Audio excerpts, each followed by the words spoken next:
एक और digital strike. Bharat की ताबड़तोड़ कार्रवाई से सहमा चाइना। अब भारत को चाइना चकमा नहीं दे पाएगा। जी, भारत ने चीन के साथ संबंध अच्छे बनाए रखने का अथक प्रयास किया। भारत की नरेंद्र मोदी सरकार ने हर वो कोशिश की जिससे कि दोनों देशों के बीच में शांति रहे, एक सामंजस्य बना रहे। लेकिन चीन ठहरा विस्तारवादी विचारों वाला। उसे अपने देश में कहाँ चैन, उसे तो और देशों की जमीन हथियानी है, उसे और देशों पर कब्जा करना है। तभी तो भारत के साथ रिश्ते सुगम थे, लेकिन चाइना को ये सुगमता नहीं हुई बर्दाश्त। और जब भारत के साथ चीन करेगा दुर्व्यवहार, तो फिर भारत की नरेंद्र मोदी सरकार को कैसे होगा बर्दाश्त। जैसे जैसे चीन की चालबाजियां बढ़ती जा रही हैं, वैसे वैसे चीन के खिलाफ भारत का ताबड़तोड़ एक्शन भी बढ़ता चला जा रहा है। भारत कहीं पर भी चीन के खिलाफ कार्रवाई करने से चूक नहीं रहा है, और सबसे बड़ी चोट तो भारत डिजिटल स्ट्राइक के जरिए पहुंचा रहा है। भारत एक के बाद एक चीन पर डिजिटल स्ट्राइक को अंजाम दे रहा है। अब एक बार फिर चीन की कमर तोड़ने के लिए भारत ने चीन पर डिजिटल स्ट्राइक को अंजाम दिया है और उसके 232 एप्स और लिंक्स को बैन कर दिया है।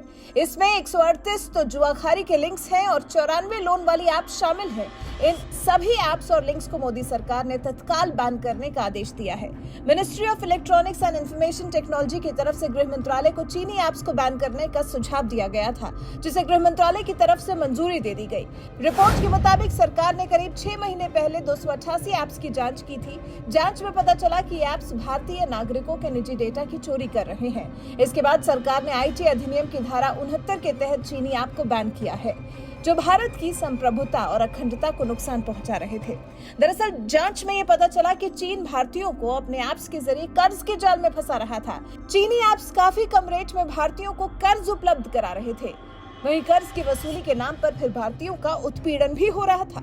रिपोर्ट्स के मुताबिक ये ऐप चीनी नागरिकों के दिमाग की उपज है, जिन्होंने भारतीयों को काम पर रखा और फिर उन्हें इन ऐप्स को चलाने की जिम्मेदारी दी। ये चीनी ऐप मुश्किल में फंसे लोगों को कर्ज का लालच देते थे और फिर उनसे सालाना 3000% तक ब्याज लेते थे। जी, 3000% तक। ये मामले आंध्र प्रदेश, तेलंगाना जैसे राज्यों में सामने आए, जहां चीन ने अपनी ऐप्स के जरिए भारतीयों को ठगने का प्रयास किया।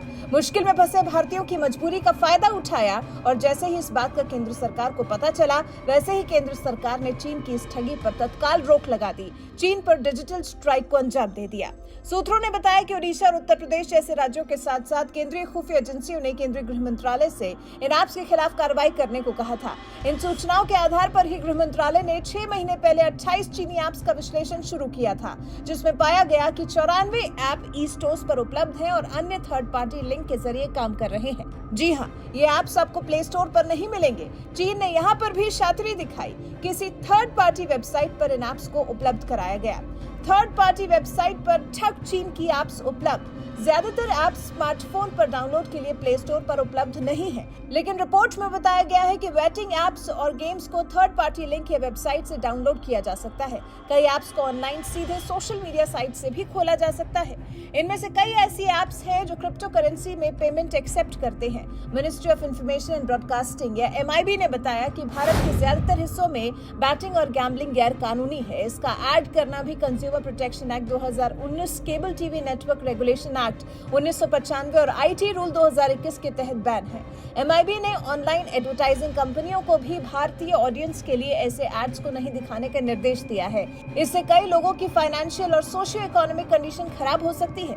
इसको देखते हुए ये बड़ी कार्रवाई की गई है। चीनी ऐप्स पर भारत की नरेंद्र मोदी सरकार की तरफ से जबरदस्त प्रहार किया गया है, जिसके बाद चीन की सारी चालबाजी धरी की धरी रह गई। वैसे चीन के खिलाफ भारत सरकार की तरफ से की गई इस डिजिटल स्ट्राइक पर आपकी क्या राय है? कमेंट कर हमें जरूर बताएं।